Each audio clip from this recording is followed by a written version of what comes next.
I'm Heidi. Firstly, sorry I look a mess. I've been coxing all afternoon and didn't have time to get changed. Apologies.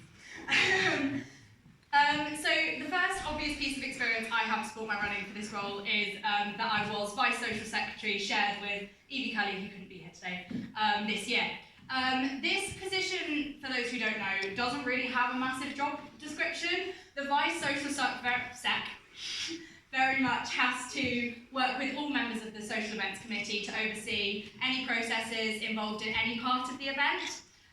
This means I'm in quite a unique position in that I have experience of a significant number of the roles within SEC. I've worked with decks on sort of designing, sourcing equipment, things like that. I've worked with food and wine and sourcing things for John's Day. I've done bits of the admin, I've done some of the event stuff. So I've worked within a lot of, not all of, but a lot of the roles. I also worked in a school for a year, which means I'm very, very experienced with risk assessments and also in ensuring activities run smoothly by planning for every eventuality. Finally, my role as head cox within the boat club has equipped me with plenty of practice timetabling and also with experience working within a group, both on the boat club exec, representing and making decisions for the club as a whole, and also just within the group of coxes, representing their views and making sure we were doing things that the members themselves wanted. But enough about my experience, here's what I plan to do. One of my favourite things about John's is all of the little quirky traditions and things that make it unique. And I have no desire to change those, but I do appreciate they're not everyone's cup of tea. Lots of people get here and can feel a bit alienated or confused or just uncomfortable with them. So talking to a range of students, I feel that it's really important to look into the possibility of arranging extra sort of more casual events. Something like talking to college about organising a more sort of like mega informal or like end of term parties or something like that to allow everyone to celebrate and enjoy the community in a situation which they enjoy. These would be organised with the views of you guys in mind, so I would do polls or questionnaires and things to find out what you want at these events, whether you want a band, whether you want a bar, whether you want games, etc, etc. To further increase accessibility of these events, I want to strive to ensure quiet rooms incorporated into every event. This is something that we look to do already, but I want to make it a sort of actual integral part of the event, rather than just having a quiet room with nothing really in it that people can just go and sit if they've had a couple too many to drink. I want a room that is themed with games and actual activities that people can go to if they have had a couple too many to drink, or if they don't drink, or if they don't like dancing, or if they don't like music, or if they just want a break from the mayhem but still want to play some games and have a good time.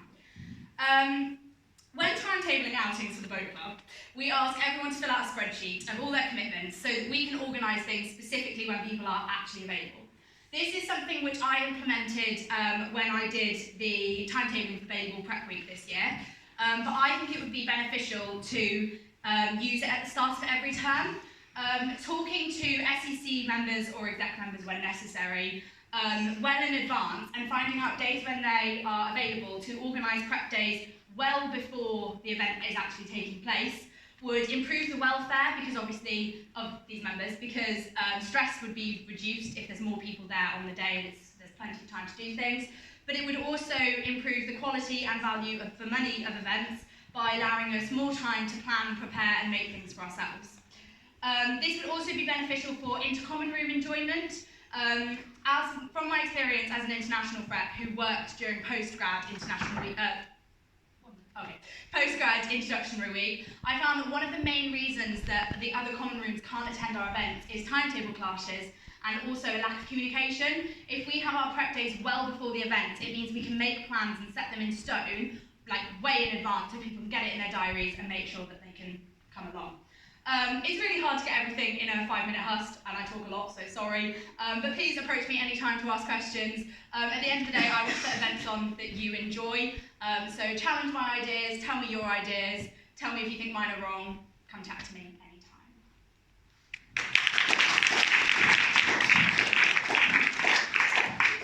Just a clarification. Any general questions? Right?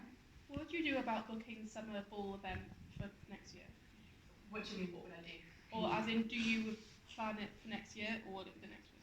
So for Summer Ball, the social sector is currently in term, has already sorted the venue, so I don't have a choice in the venue for my social sec.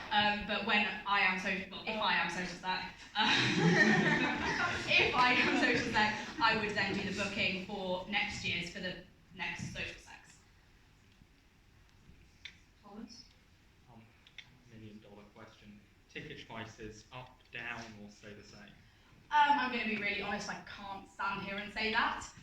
There's absolutely no way to say, especially, like, I can't say that without doing it. I don't actually know which venue we have for things like Summer Ball. I'm not involved in that decision yet.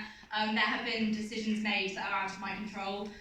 It's obviously something I'm going to do, but one thing I would say is I want to make the events as good value for money as possible. Things like food, there's only so much we can do, but things like planning well in advance and having these prep days means we can make more ourselves rather than having to buy things in, which means that I'd love to lower the prices, but I'm not going to stand here and promise that I can because everyone wants to. There's only so much we can do. Any other questions? Yeah. So sometimes like working in a team, it can get quite cliquey, and especially like what would you do to like address or prevent this, and especially during like prep week, for example, it gets really intense for the team. So sort of what would you do to look out for the welfare of your team as well?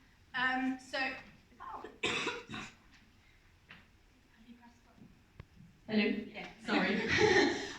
So available prep week this week, I worked quite closely with Holly to do the timetabling for it. And one of her amazing ideas, I can't take credit for, was that she actually did a daytime shift and an evening shift, so that if people had other commitments, we sort of did, I believe it was 9 till 4, and then 4 till 9-ish, that kind of thing. And I think that was a really, really good one, because it meant that people obviously knew when they could come, but it also meant that at the end of the shift, either her or me, or Evie, whoever was there, actually turned around and went, okay guys, like, go home now. Like, there was absolutely no expectation to stay longer, and I think that's something that's really, really important, is the expectation of there's definitely some people that will want to work in the SEC that will go, oh yeah, I'll stay here all night and work and work and work, and that telling them to go home is obviously an important thing.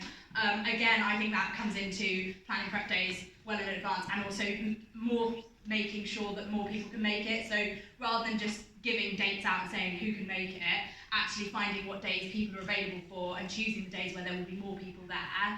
Having a group of 10 people on a prep day makes it so much less stressful than having 3 people there.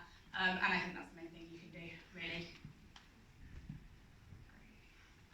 It's fine. I don't need to answer it, I'm sure.